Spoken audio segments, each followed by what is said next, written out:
네, 안녕하십니까. 2024년 11월 행정법 총론 모의고사 해설을 해드리도록 하겠습니다.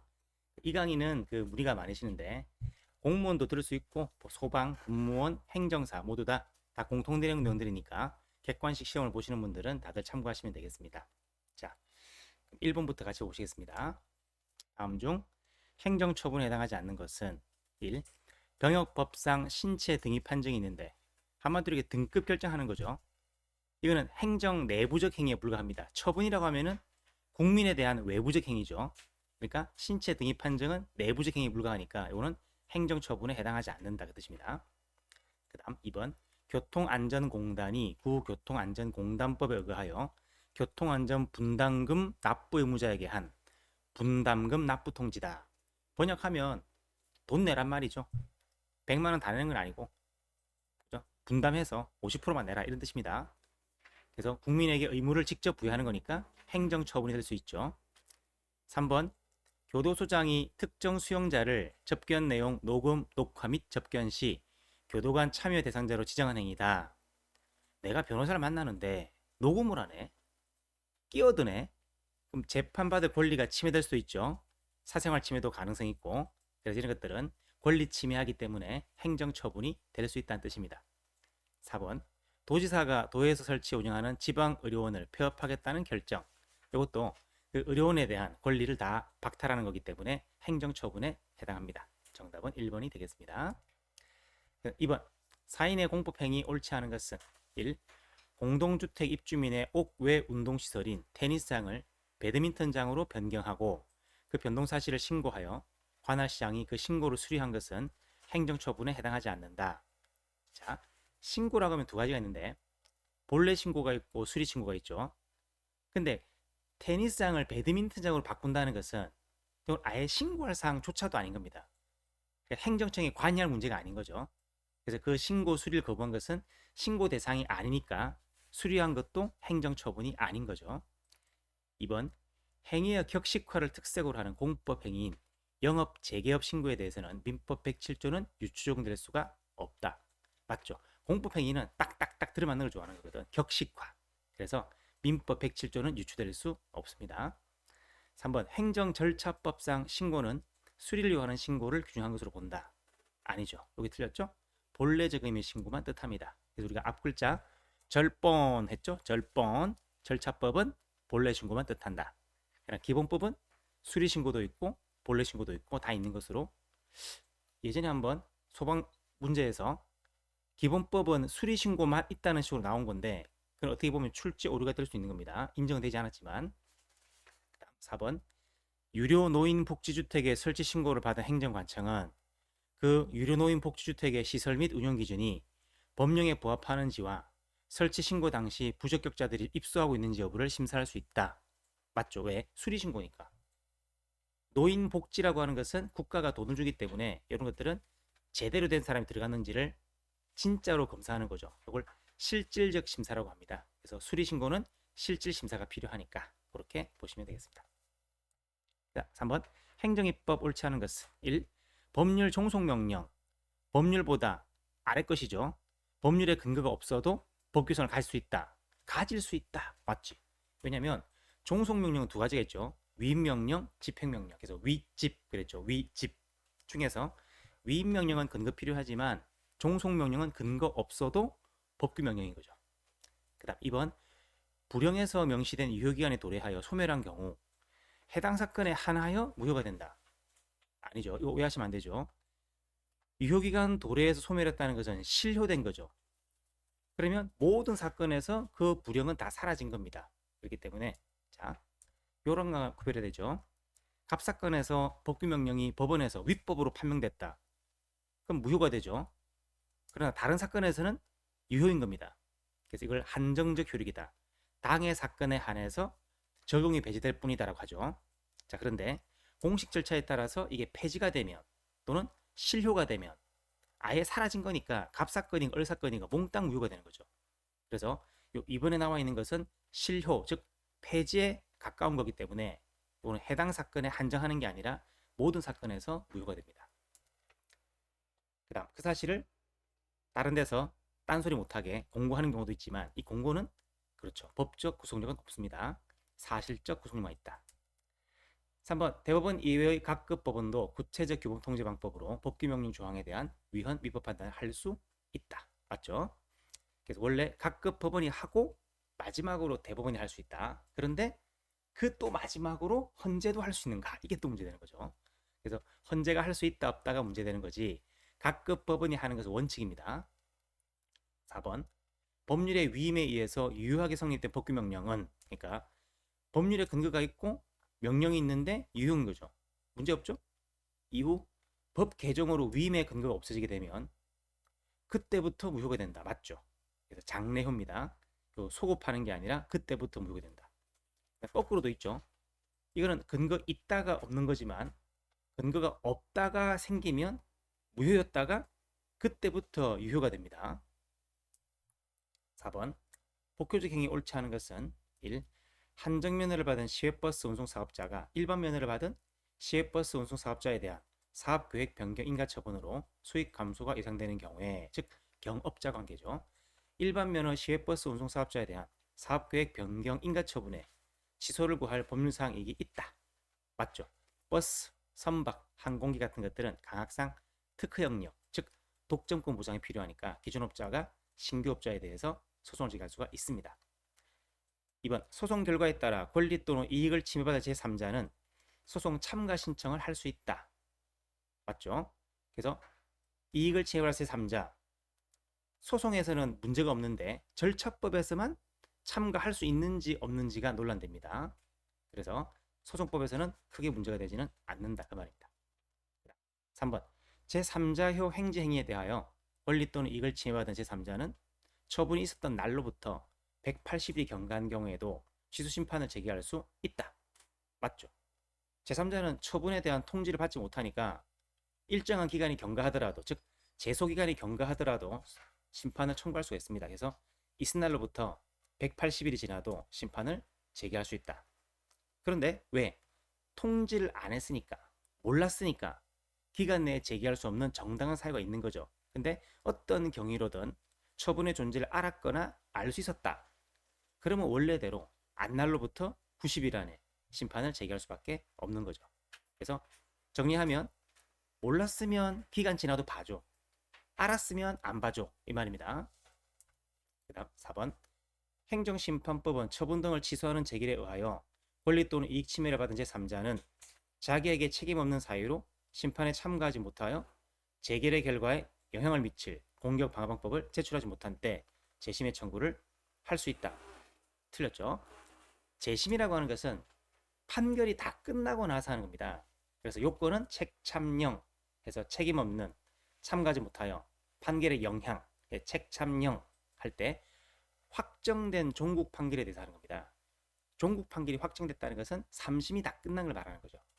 그래서 이건 행정심판법이 아니라, 그렇죠, 행정소송법에서, 행정소송법에서. 5번 행정기본법 설명 옳지 않은 것. 1. 행정청은 법률로 정하는 바에 따라 완전히 자동화된 시스템으로 처분을 할 수 있다.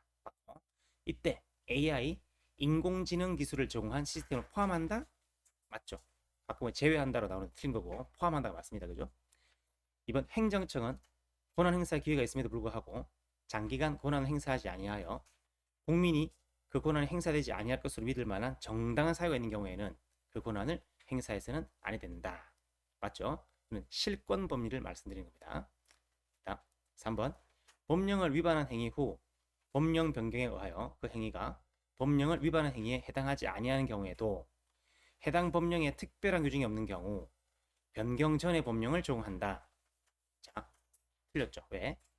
위반을 하고 법이 바뀌었는데 위반 행위에 해당하지 않는다. 그럼 유리한 겁니까? 불리한 겁니까? 그렇죠. 유리하게 바뀐 거죠. 그래 원리가 법이 유리하게 바뀌면 기본은 뭡니까? 항상 국민한테 유리한 쪽으로 신법을 적용하는 겁니다. 그래서 변경 전의 법령이 아니라 국법이 아니라 변경된 법령이다. 즉 신법을 말하는 거죠. 4번 즉시강제는 다른 수단으로 행정 목적을 달성할 수 없는 경우에만 허용되며 이 경우에도 최소한으로만 실시해야 한다. 맞죠? 목적을 달성할 수 없는 경우에만이라는 말은 보충성을 말하고 최소한으로 실시하는 것은 비례원칙을 명시하고 있습니다. 그 다음 6번 협의의 소익, 판례 옳지 않은 것은 1번 지방의회 의원 제명의결 취소송 계속 중 임기가 만료된 경우에는 그 제명의결의 취소를 구할 법률상 이익은 없다. 있죠. 봉급을 회복하니까. 물론 봉급이라 하지 않고 월정 수당이랍니다. 다달이 정해져인 수당. 자, 그래서 원래 공무원을 파면했는데 이 파면이 잘못됐다고 했을 때 정년 도래하기 전에 취소하게 되면 파면으로 지배된 이익이 돌아옵니다. 이게 바로 복직이죠. 주된 이익이 회복되니까 취소를 구할 수 있는데 그럼 정년 도래한 다음에는 가능할까요? 그때도 가능하다는 게 판례죠. 정년대로 해도 파면 처분 취소함으로써 파면 시부터 정년까지의 봉급을 회복할 수 있으니까. 그래서 회복되는 법률상 이익에는 이런 부수적 이익도 포함되는 겁니다. 그래서 마찬가지로 지방의원 같은 경우도 임기 만료 전 제명의결을 취소할 수 있고 임기 만료 후에도 제명의결을 취소할 수 있는 거죠. 옛날에는 이 지방의원들이 명예직이라 가지고 월급이 없었습니다. 근데 법이 바뀌어가지고 이제 월정 수당 같은 걸 받는데 그래서 우리 판례가 봉급과 유사하다고 이야기한 거죠. 그래서 월정 수당을 회복하니까 이때도 가능하다라고 판시한 겁니다. 그다음 2번 행정처분이 취소가 되면 그 처분은 취소로 인하여 그 효력이 상실되어 더 이상 존재하지 않는 것이고 그 처분을 대상으로 한 취소송의 경우에 법률상 이익이 없다. 맞죠? 취소란 건 뭡니까? 그렇죠. 소멸시키는 거잖아. 근데 이미 소멸됐잖아. 끝난 거지 뭐. 3번 현역병 입영 대상자로 병역 처분을 받은 자가 그 취소송 중 모병에 응하여 현역병으로 자진 입대한 경우에 소외이익이 없다. 맞죠? 두 가지가 있죠. 즉 소익이라는 것은 현실적으로 구제될 필요성인데 입영 처분을 다투다가 강제로 입영당하면은 나오고 싶죠. 그럼 다툴 만한 실익이 있다고. 그런데 자진 입대해버리면은 쥐가 들어간 거잖아. 나오기 싫은 거잖아. 그럴 때는 취소를 구할 소익이 없다. 그 말이 되는 거죠. 그래서 강제 입영이냐 자진 입대냐 그 두 가지를 구별하라 말씀드렸습니다. 그다음 4번 도주법상 이전 고시가 효력을 발생한 이후에는 조합원 등이 관리처분 계획의 취소 또는 무효 확인을 구할 법률상 이익이 없다. 맞죠?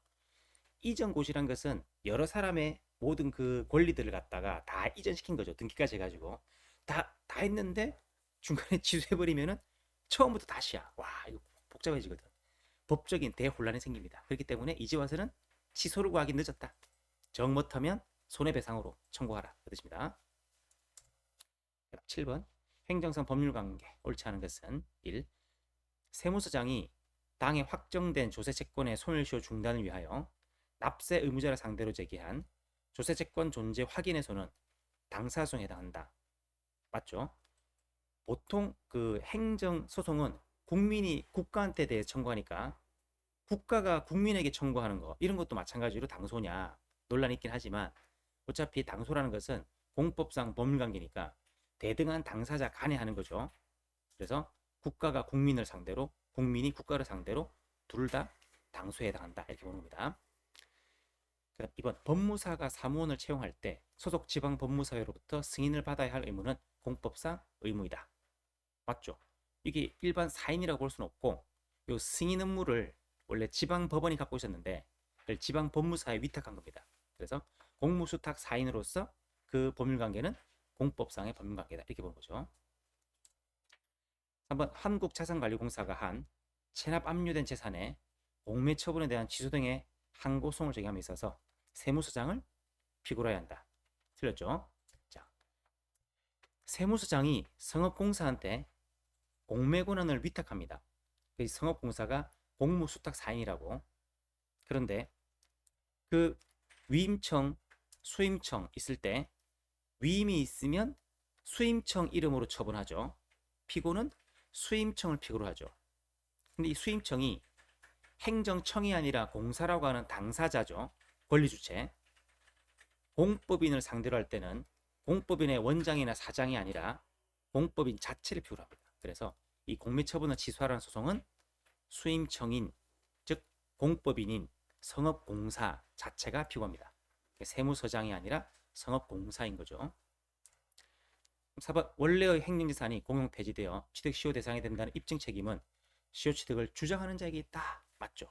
취득하는 거니까 내 거 되는 거잖아. 그럼 누가 입증해야 돼? 내가 입증해야 되는 거지. 그죠? 그런 얘기입니다. 8번. 유흥 주점 영업 허가에 주차 공간을 확보해야 하는 조건이 부과된 경우에 대한 설명을 옳은 것은 1번. 유흥 주점 영업 허가가 기속행위라면 금지 규정 없는 한 부관을 붙일 수 있다. 틀렸죠? 원래 보통 유흥 주점 영업 허가는 가학상 허가이고, 허가는 허기특제 기속행위죠. 기속행위는 기준제법, 기속행위와 준법률행위적 행위는 부관이 불가능합니다. 단 붙여도 된다는 명문이 있으면 가능하죠. 그래서 금지 규정이 없는 한 아니라 수권 규정이 있어야 붙일 수 있는 거죠. 수권 규정이 있어야. 2번. 주차 공간을 확보해야 유흥주점 영업허가의 효력이 발생한다면 부담으로 추정한다. 아니고 주차 공간이 문제라는 거죠. 그렇다면 이것은 정지 조건이죠. 조건인가 부담인가 애매할 때 부담으로 추정하는 것이지, 이 경우는 확실한 거죠. 공간을 먼저 확보하는 거니까. 3번. 주차 공간 확보 조건이 부담으로 추정되는 경우에는, 즉 애매할 때, 그때는 부진정 일부 취소 형태로 다툴 수 있다. 아니죠. 부담으로 추정되면은 일부 대상 일부 취소, 즉 진정 일부 취소가 됩니다. 그걸 학설은 인정하고 판례도 인정하는데, 나머지 부관은 부진정 일부 취소죠. 전부 대상해서 그 중에 일부만 떼는 겁니다. 이런 형태를 학설은 인정하는데 우리 시험에서 판례는 부정하는 것으로 본다. 평가가 좀 애매하긴 하지만 기출문제의 정답은 판례가 부정하는 것으로 나옵니다. 그래서 일단 X라고 생각하라고 그랬죠. 다음 4번. 영업하는 공간에 비해 주차 공간이 과도하게 넓은 경우에는 배보다 배꼽이 더 크다 그 말이죠. 위법한 것으로 될 수 있다. 맞죠? 일반 원칙 위반인 거니까. 정답은 4번이 되겠죠. 9번. 공개법상 정보 공개 대상 옳지 않은 것은 1. 형사재판 확정기록 공개. 공개법에 의한 청구는 허용되지 아니한다. 맞죠? 왜냐하면 형사소송법에 따라 처리되거든. 특별한 규정이 있으니까. 그건 일반법이니까. 2번. 법인 등이 거래하는 금융기관 계좌번호에 관한 정보는, 계좌번호, 사업자 등록번호는 보통 공개할 수 있는데 계좌번호는 공개할 수 없습니다. 그래서 비공개 대상에 해당한다. 맞죠? 3번. 공무원이 직무와 관련 없이 개인적 자격으로 금품을 수령한 정보라 하더라도 공개 대상이다. 직무와 관련이 없잖아. 그죠? 관련이 있으면 당연히 공개하겠죠.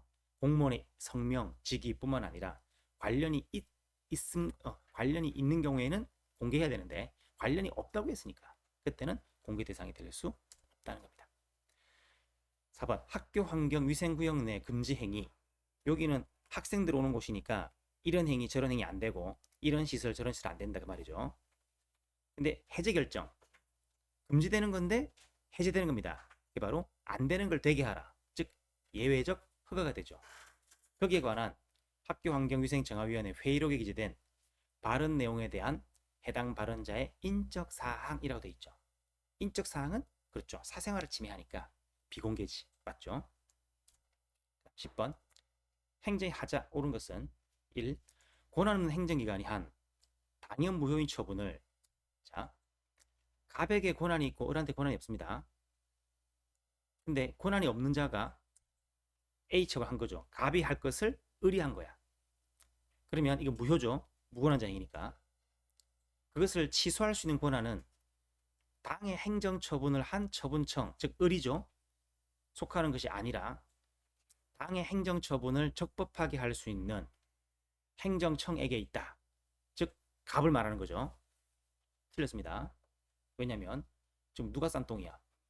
을이 싼똥이잖아. 갑이 해야 되는데 을이 한 거잖아, 이 나쁜 놈이. 그러니까 을이 한 거니까 지가 싼똥은 지가 채워야지. 그죠?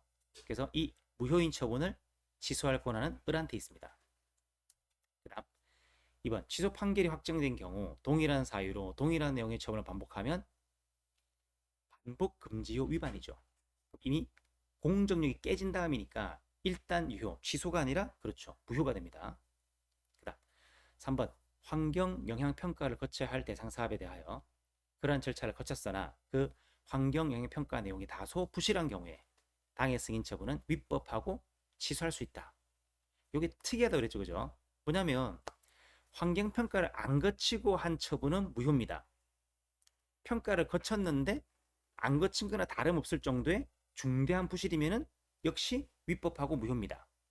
그러나 평가를 거쳤는데 중대한 부실이 아니라 다소 부실하다면 그 표현 자체가 뭡니까?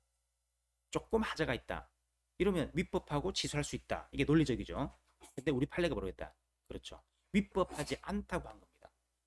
그래서 아예 위법이 아니라고 했으니까. 이거 중요하다고 그랬죠. 그럼 4번. 표준지 공시지가 결정과 수용 재결, 표수, 땅값 결정하는 거랑 강제로 땅을 빼앗는다. 서로 별개효과죠. 그러나 선행 처분의 하자가 후행 처분에 승계될 수 있는 그렇죠. 예외적 판결입니다. 정답은 4번이 되겠죠. 그래서 예외적 판결 세 가지. 첫째, 계양, 개별 공시, 양도소득세. 그다음 표수, 표준 공시와 수용 재결. 이걸 말하는 거고. 그다음 친독, 친일 반민족 행위자 결정과 독립유공자 배제 결정. 이런 것도 있었죠. 이게 별개효과지만 하자 승계를 인정한 예외적 판결 대표적 세 가지입니다. 꼭 기억하셔야 하겠습니다. 자, 그다음 11번.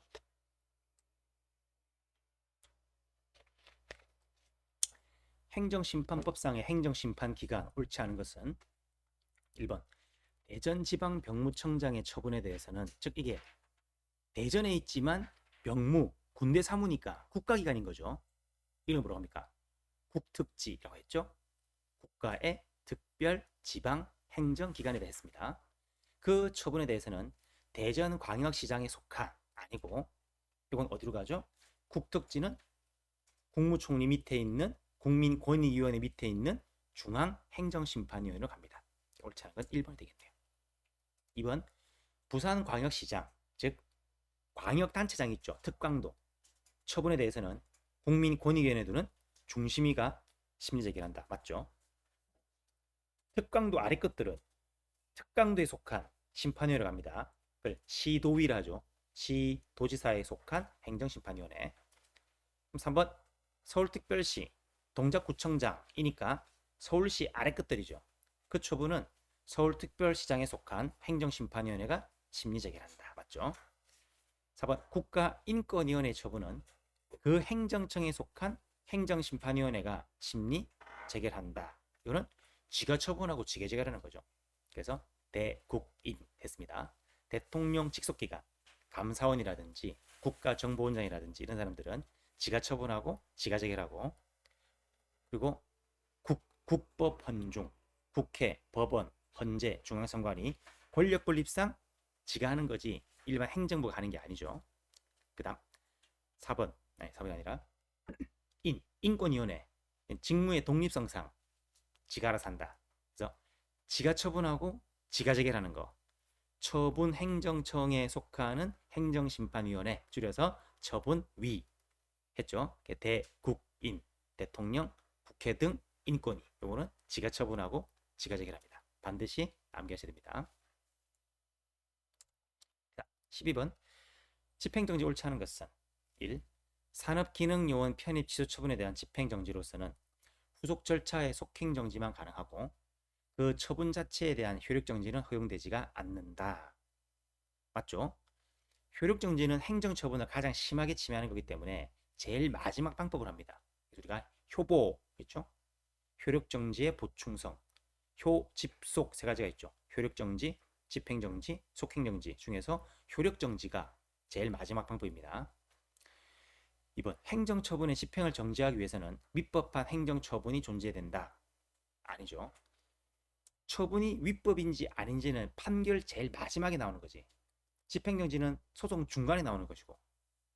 자, 그래서 행정청이 철거명령 했을 때 그걸 취소하러 소를 제기하고, 소송을 제기하더라도 이 철거명령 진행은 멈추지 않습니다. 집행부정지, 개통실비 진행되겠죠.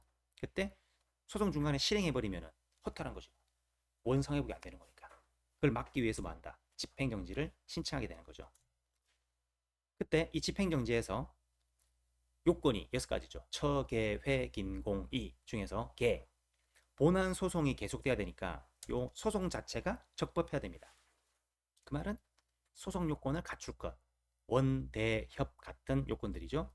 요거는 집행정지할 때 고려할 대상이죠. 즉 집행정지의 요건입니다. 그러나 처분의 적법성은 판결할 때 알 수 있는 거죠. 소송물에 대한 판단이니까. 그래서 처분의 적법은 판결이 끝날 때 나와. 그럼 처분이 적법인지 아닌지는 처분 요건을 갖추었는가, 즉 주, 내, 절, 형 이걸 갖추었는가 그걸 따지는 거죠. 그래서 처분이 적법하다, 그 원고가 말한 게 이유가 없다 그 말이고, 위법하다, 네 말이 맞구나, 이유가 있구나 이 말인 거죠.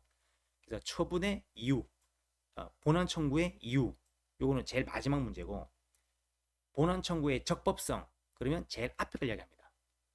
본안 청구의 적법성은 소송 적법이니까 집행정지 요건이 되고, 본안 청구의 이유는 제일 마지막에 나오는 거니까 요거는 소송 요건이, 집행정지 요건이 될 수가 없는 거죠.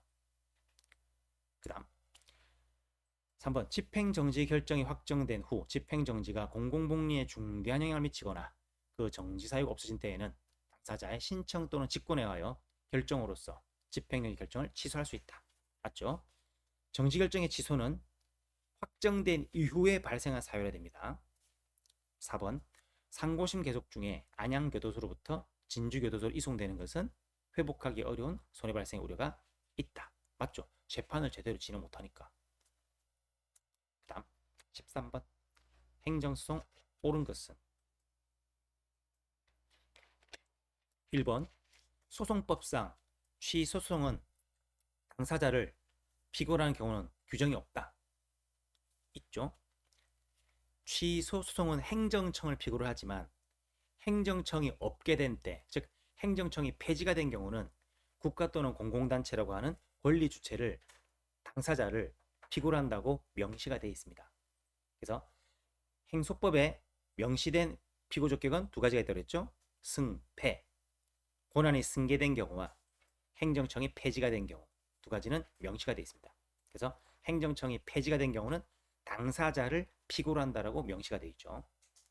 2번, 거부처분 취소 판결이 확정된 경우 처분행정청은 그 행정소송의 사실심 변론 종결 이후에 발생한 새로운 사유를 내세워 다시 이전의 신청에 대하여 거부처분을 할 수도 있다.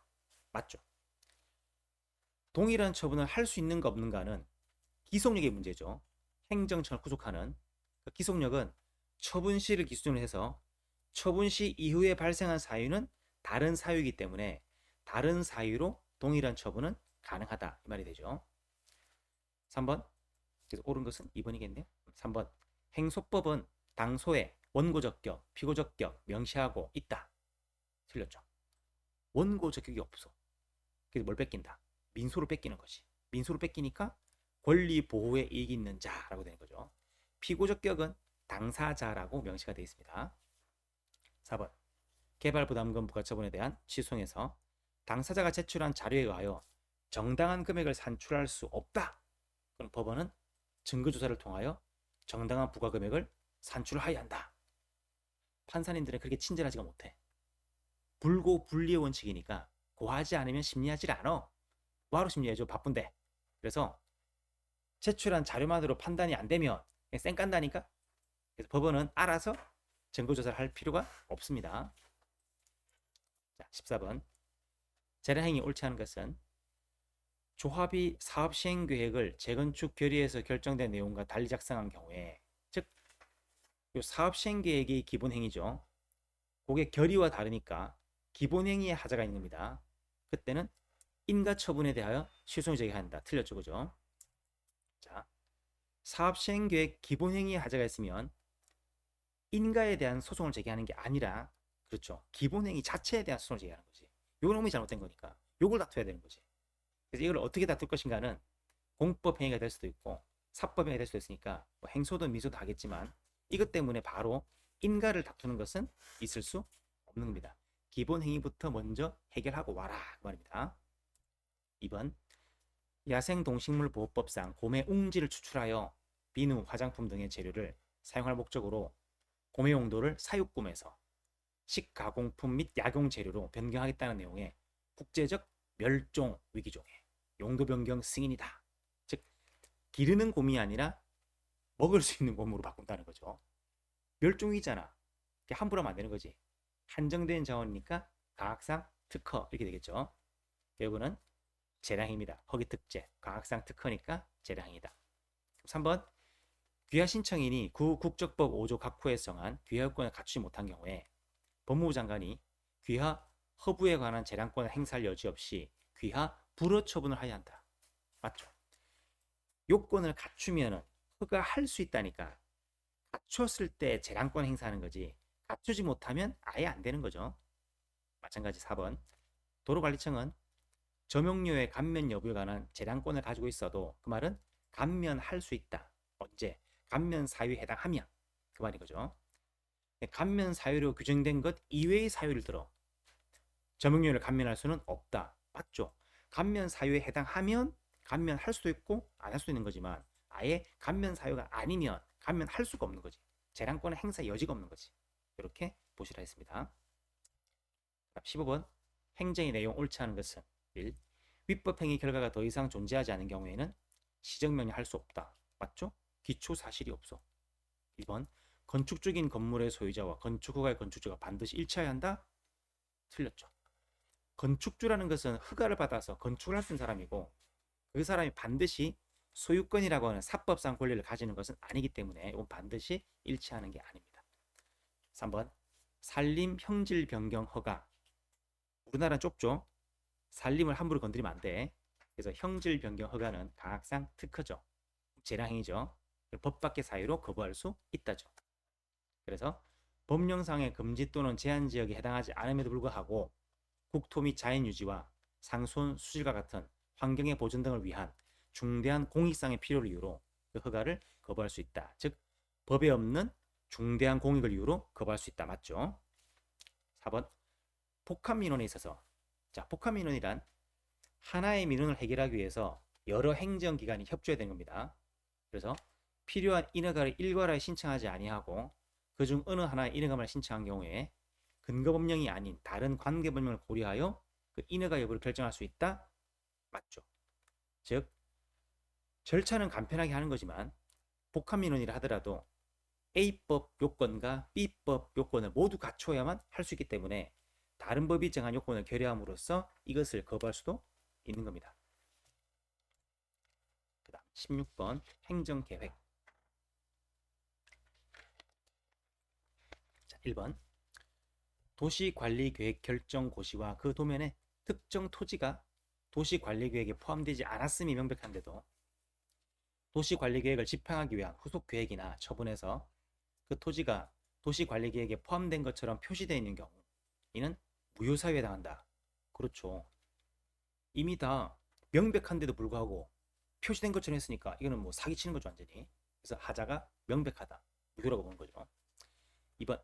도시계획시설인 주차장에 대한 건축허가 신청을 받은 행정청으로서는 건축법상 허가요건을 갖춘 경우에는 그에 의해 의제되는 국토계획법령이 정한 도시계획시설 사업에 관한 실시계획 인가요건을 충족하지 않는 경우에도 이를 허가해야 된다.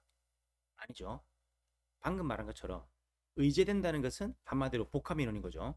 그래서 A법, B법 요건을 모두 갖춰야 됩니다. 그래서 허가할 수 없죠. 그 다음 3번. 행정주체가 행정계획을 위반 결정함에 있어서 이익 형량했는데 머리는 잘 썼죠. 근데 아차! 특정 사실을 과소평가하거나 과대평가, 정당성과 객관성이 결여된 경우 그 행정계획 결정은 위법하다. 맞죠? 4번. 국공립대학 총장 직선제 개선 여부를 재정지원 평가요소로 반영하고 이를 개선하지 않을 경우에 다음 연도에 지원금을 삭감 또는 환수하도록 규정한 교육부 장관의 대학 교육 역량 강화 사업 기본 계획은 헌법 소원 대상이 될 수 없다. 맞죠? 조심해야 될 건 뭐냐면은 행정 소송이 되는가 안 되는가 문제하고 헌법 소원이 되는가 안 되는가 문제 다르다고 했죠. 그죠?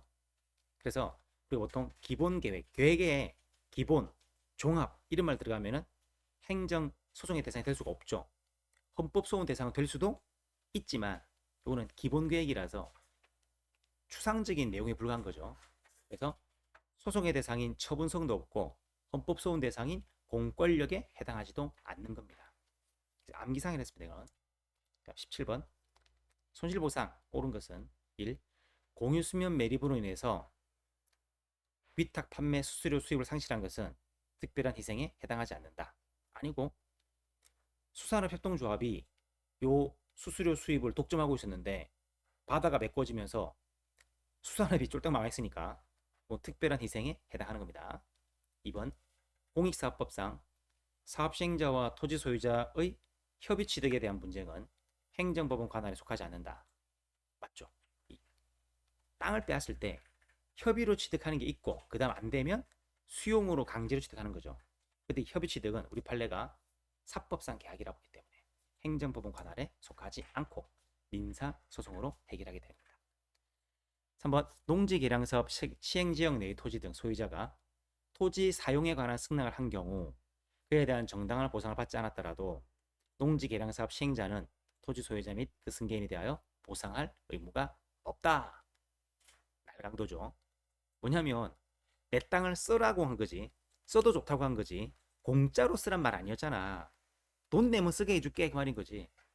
쓰라고 한 것, 사용을 승낙한 것과 공짜로 승낙한 것은 다르기 때문에 이때는 보상할 의무가 있는 겁니다.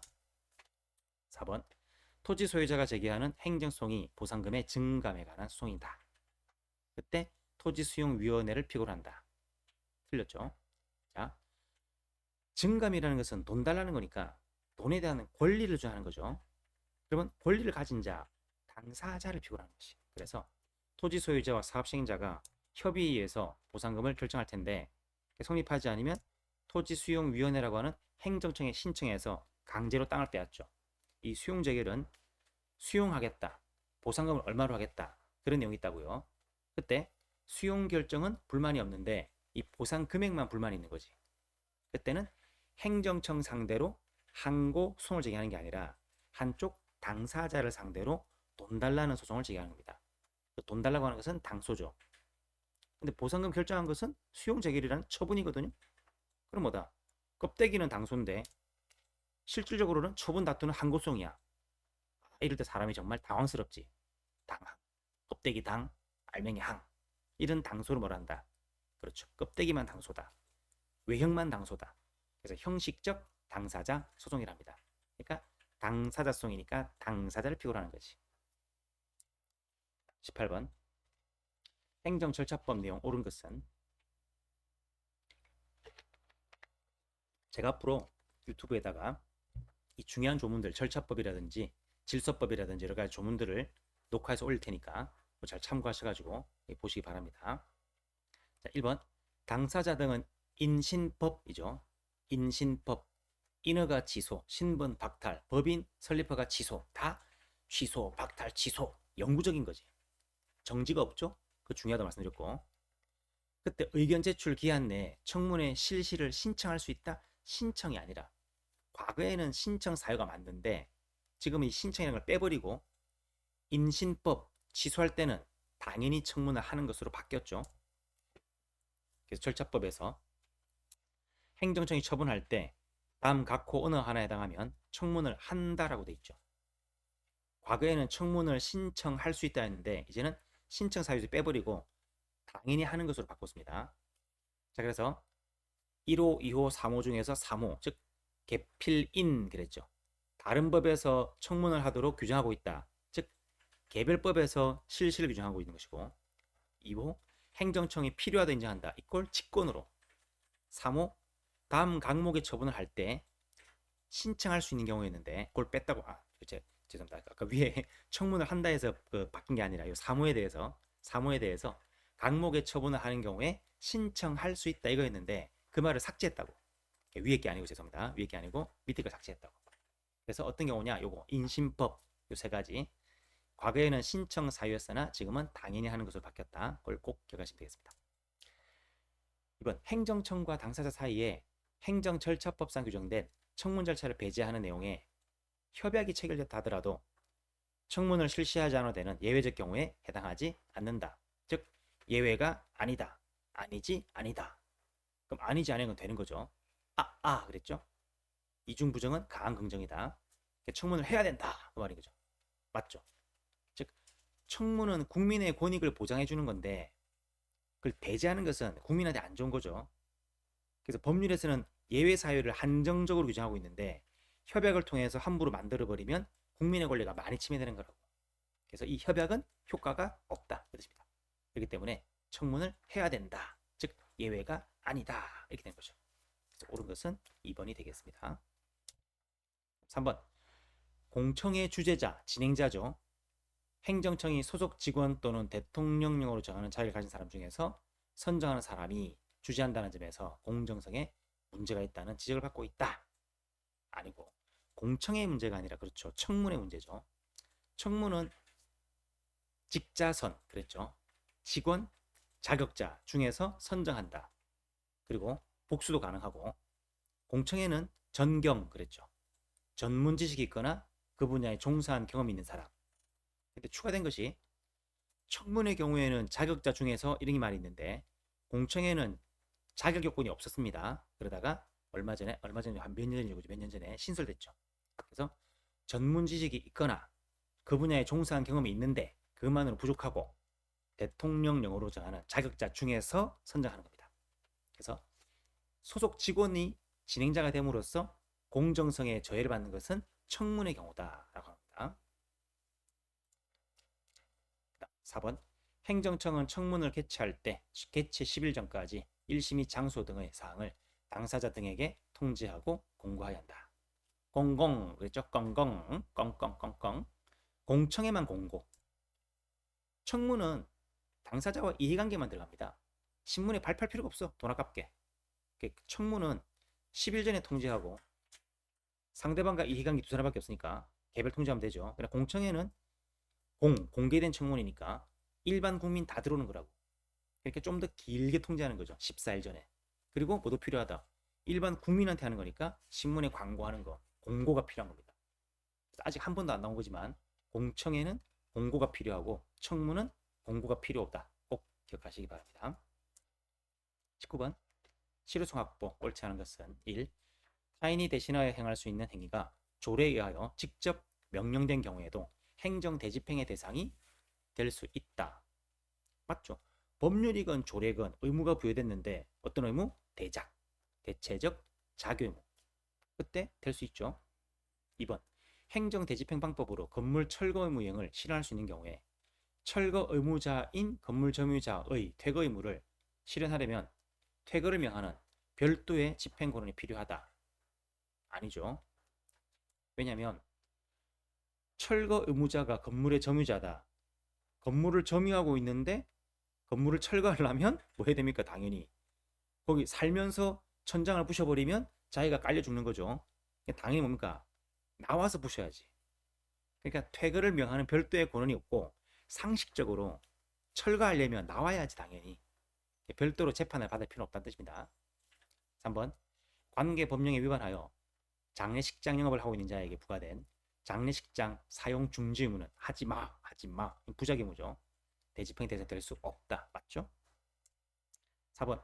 국토계획법상 이행명령 받은 의무자가 최초의 이행명령에서 정한 기간이 경과한 후에, 즉 최초의 정한 기한이 경과했습니다. 그때가 이행하지 않았죠. 경과한 후에 그 명령을 이행한 경우라면, 즉 최초의 이행강제금 부과도 허용될 수 없다. 맞죠? 뭐냐면 자, 이행하지 않았을 때 이행할 때까지 계속해서 100만원, 100만원, 100만원, 100만원 때립니다. 그럼 100만원, 200만원, 300만원 점점 커지는 거지. 그래서 근데 그 중간에 이행해버렸죠. 최초의 이행강제금 부과하고 두 번째 이행강제금 부과하기 전에 의무를 이행했다. 그러면 미래, 앞으로는 부과할 필요가 없지. 과거에 부과한 것은 돈을 내야 됩니다. 그런데 요 부과할 수 없는 이행강제금에는 두 번째 이행강제금인 반복되는 이행강제금뿐만 아니라 만약에 최초의 이행강제금이 요 다음이죠. 이렇게. 그럼 이것도 포함된다는 거지. 그래서 부과할 수 없는 미래에 부과할 수 없는 이행강제금에는 반복되는 이행강제금과 최초의 이행강제금을 모두 포함한다. 그 뜻입니다. 20번. 손해배상 옳지 않은 것은 1. 규제권한 행사하지 아니한 것이 직무상 의무 위반하여 미흡한 것으로 되는 경우에는 특별한 사정이 없는 한 과실도 인정이 된다. 맞죠? 공무원은 자기 분야에서 관련 법령을 잘 알고 있어야 돼. 근데 미흡하다는 것은 일부러 겪거나 실수가 있거나 그런 거겠지. 그래서 과실도 보통은 인정됩니다. 그러나 우리 시험에 항상 많이 나오는 것이 위법하면 곧바로 과실이다. 그건 아니지. 보통은 인정된다는 맞고 곧바로 인정된다는 말은 틀린 것이고, 2번 공무원에게 주관적인 직무집행의 의사가 없었던 경우에는 국가배상 책임은 인정될 수 없다. 틀렸죠. 주관적인 의사가 중요한 게 아니라 직무처럼 보이는 외형이 중요한 거죠. 정답은 2번이겠네. 3번 국가배상 책임이 성립하기 위해서는 공무원의 직무집행이 위법하다는 점만으로 부족하고 그로 인하여 타인의 권리이익이 침해되어 구체적 손해가 발생해야 된다. 당연하고. 4번 국배법상 2조 직무행위에는 입법작용, 사법작용이 모두 포함된다. 물론 여기서 말하는 사법작용은 재판작용 다 포함됩니다. 왜? 국회의원도 공무원이고 그들이 하는 일은 입법인 것이고 판사도 공무원이고 그들의 업무는 재판인 거죠. 그래서 국가배상의 직무는 공무원의 직무니까 이게 다 포함되는 거죠. 그 다음 21번 다음 중 취소송의 원고적격 인정되지 않는 것은 1. 국민권익위원회의 조치 요구에 취소를 구하는 소송을 제기한 소방청장이다. 자, 이게 권익위원회하고 소방청장은 행정기관이기 때문에 기관과 기관의 다툼은 기관 소송해야 되죠. 근데 기관 소송은 문제가 뭐다? 법에 규정이 있어야 돼. 근데 없다니까. 그렇다면 국가기관이니까 헌법재판소의 권한쟁의 심판은 되느냐 했더니 헌재가 말하기를 여기서 말하는 국가기관이란 헌법이 인정하는 국가기관만 인정해 줍니다. 법률 차원에서 보장되는 그런 국가기관은 아예 껴주질 않는 거야. 그래서 기관 소송도 안 돼. 헌재 권한쟁의도 안 돼. 어쩌라고? 안 되니까 안 되는데 불이익은 받아. 그게 불쌍하잖아. 그래서 뭐 해준다? 이거라도 해줄게. 그런 거죠. 그래서 취소성 원고적 인정합니다. 아주 특이한 거죠. 논리적으로 설명 안 되는. 그러니까 불쌍하니까 해준다. 뭐 그런 차원으로 던져준 거라고 이게 지금. 그래서 인정되는 경우를 했죠. 2번 분뇨 등 똥 오줌인 거지. 관련 허가를 받아 영업을 하고 있는 기존 업자가 경업자에 대한 영업허가 처분에 취소를 구한다. 원고적이 인정되죠. 왜? 똥 관련은 한 동네에 똥이 그득하면은 냄새 난다고. 빨리 치워야 돼. 독점권 인정해줘가지고 야, 이 구역은 네 구역이니까 이 동네 똥은 다 네 거다. 네가 책임지고 치워라. 그래야 국민들의 위생 이익이 증대되는 겁니다. 그래서 강학상 특허니까 원고적격이 인정되는 거죠. 한번 대한의사협회가 보건복지부 고시인 건강보험요양급여행위 및 그 상대가치 점수의 취소를 구한다. 약제고시 예외적으로 처분적 복유명인 경우 이걸로 침해당하는 사람은 의사의 재산권이 침해될지언정 협회 자체의 권리와는 아무 관계 없습니다. 이거는 원고적격이 인정되지 않는 거죠. 그래서 비교하는 것이 우리가 뭔가 그렇죠. 제약회사냐 대한의사협회냐. 제약회사는 자신들의 재산권 침해가 있을 수 있으니까 원고적이 인정되는데 대한의사협회는 안 된다고 했습니다. 그 다음 4번 지방자치단체가 단체니까 당사자죠. 건축물 소재지 관할 허가권자인 지방자치단체의 장을 상대로 그러니까 A씨가 B씨의 장을 상대로 금합니다. 건축 협의 취소의 취소를 구한다. 협치취.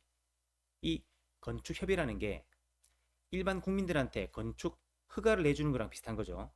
근데 지방단체와 지방단체니까 서로 쪽팔릴까봐 허가한다 하지 않고 협의한다로 이름을 바꾼 거죠.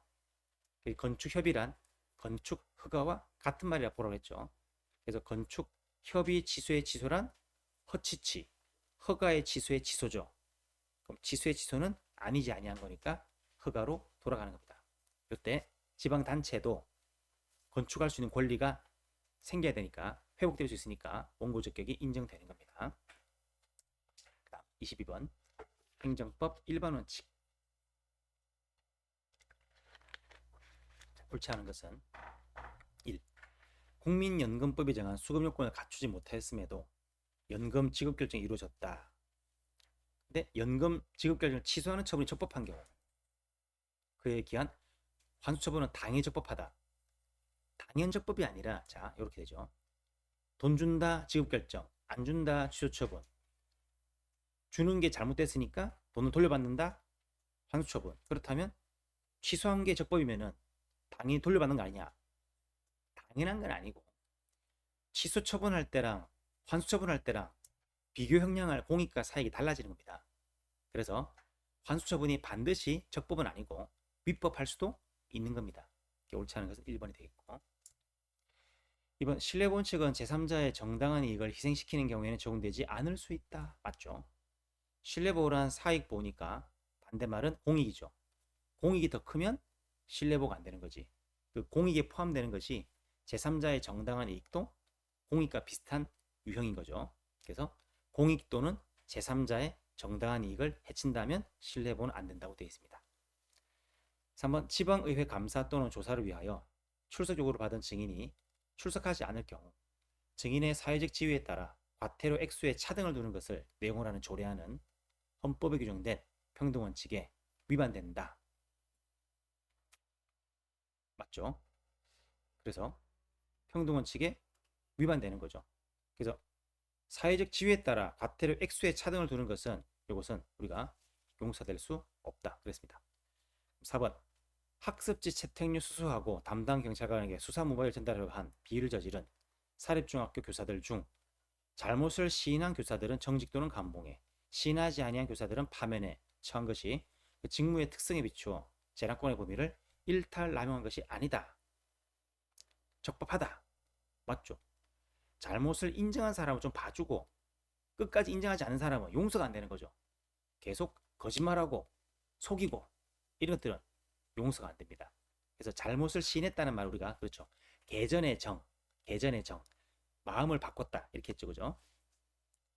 23번 조사기본법상 조사 옳지 않은 거 1. 조사원이 가택, 사무실 또는 사업장 등에 출입하여 현장 조사 실시하는 경우에 그 권한을 나타내는 증표를 지니고 이를 조사 대상자에게 내보여야 한다. 맞죠?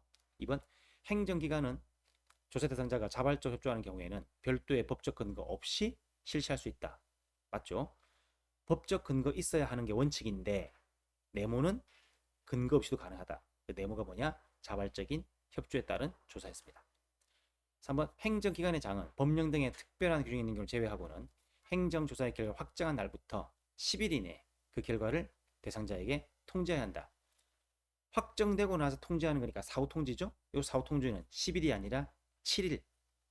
조사는 7 그랬죠. 사전통지도 7, 사후통지도 7 그랬습니다.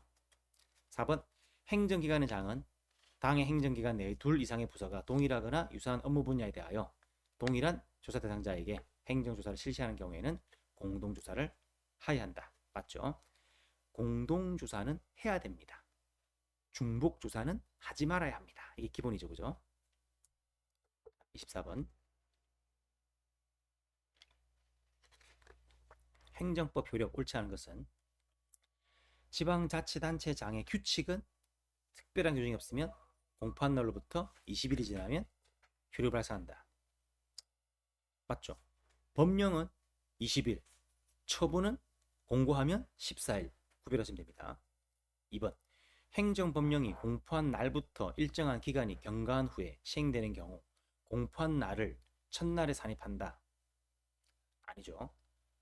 공포한 날은 빼고 마지막 날이 토요일 공휴일인 것은 오히려 산입하고 이렇게 된 거죠. 그래서 첫날은 예외 사유가 아니고 마지막 날이 예외 사유인 거죠.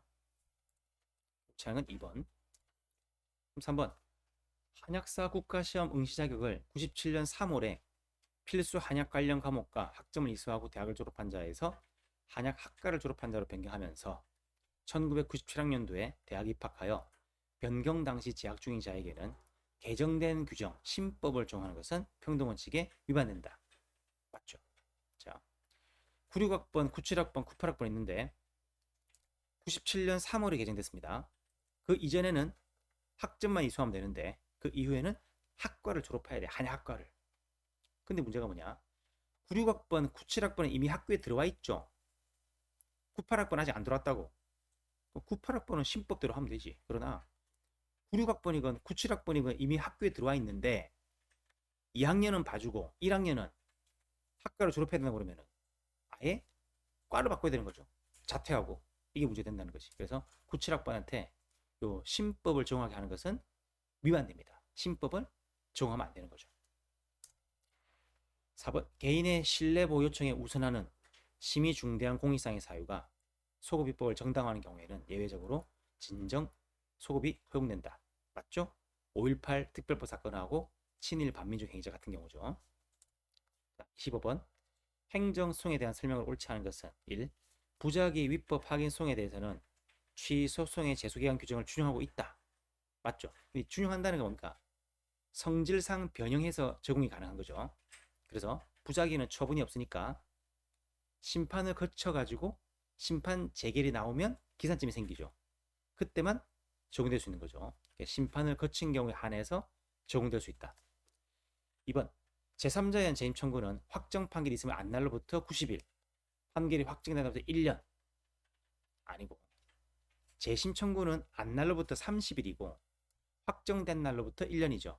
그래서 소를 제기할 때 안날로부터 90일, 이튿날로부터 1년 이거랑 헷갈리시면 안 됩니다. 3번 취소송을 제기함과 동시에 집행정지 신청한 것은 본안소송 계속이라는 요건을 충족한 것으로 볼 수 있다. 맞죠? 집행정지는 소송 중간에 신청이 원칙인데 예외적으로 소제기와 동시는 가능하겠습니다. 4번 난민 인정의 요건인 박해를 받을 충분한 근거 있는 공포, 즉 정치적 박해를 받고 있다는 거죠. 그에 의한 증명 책임의 소재는 난민 인정을 신청한 외국인에게 있다. 그렇죠? 자기가 인정이 되어야 난민으로 인정을 받는 거니까 유리한 사실은 각자 입증한다. 그런 말이기 때문에 이거는 신청한 외국인에게 있습니다. 자, 그리고 여기까지 11월 모의고사를 풀어봤으니까 앞으로 그 각종 조문 같은 것들 여러분들이 거기 유튜브에 올려둘 테니까 참고하셔가지고 계속 반복해서 보시기 바랍니다. 자, 그러면 또 다음 달에 만나도록 하겠습니다. 네, 감사합니다.